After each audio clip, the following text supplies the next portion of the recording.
नमस्कार मित्रांनो, शाळा म्हटली तर आपल्याला आठवतं ते आपलं बालपण आणि प्रत्येकाच्या मनात जागे होतात त्या बालपणीच्या शाळेतील आठवणी. जीवनामध्ये आपल्याला घडविण्यामध्ये शाळेचं अनमोल असं योगदान असतं. कवी असेच एक दिवस आपल्या गावी जातात आणि त्यांना दिसते ती बंद पडलेली शाळा.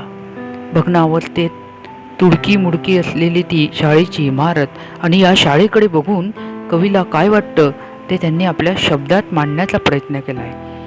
जागती शाळेच्या आठवणी, कवी बाळासाहेब सुधाकर शिंपी, जळगाव. भिंत पडकी, खांब मोडके, छत झाले गळके, खिडकीचे ही गज वाकले, फळे झाले पोरके, पुसट झाल्या शब्दमाला, तुटका झाला फळा, कुठे हरवली पाखरे सारी, सुनी झाली ही शाळा.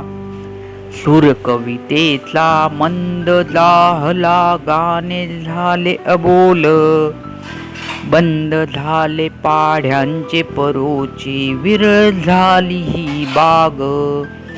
छम छम लागे तळ हातावरती, मज आठवते ती छडी, सांगा गुरुजी तुम्हीच सांगा, शाळा उघडणार हो कधी. घमघमाट नव पुस्तकांचा पुन्हा आसमंती दरवळणार का, सूरकानी प्रार्थनेचा सांगा तोच निनादणार का.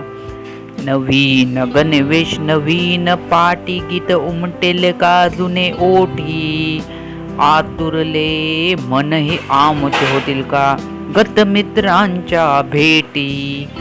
आठवणींचे लोट उठले मैदाने झाले सुनी, आयुष्याच्या या पटलावर जागती शाळेच्या आठवणी. आयुष्याच्या या पटलावर जागती शाळेच्या आठवणी. आयुष्याच्या या पटलावर जागती शाळेच्या आठवणी. मित्रांनो, ही कविता कशी वाटली आम्हाला कमेंट करून सांगा. आवडल्यास लाईक करा, शेअर करा आणि हो असे नवनवीन व्हिडिओ बघण्यासाठी आमच्या चॅनलला आजच सबस्क्राईब करा आणि बाजूला दिलेलं बेल आयकॉन क्लिक करा म्हणजे नोटिफिकेशन तुम्हाला मिळेल. धन्यवाद.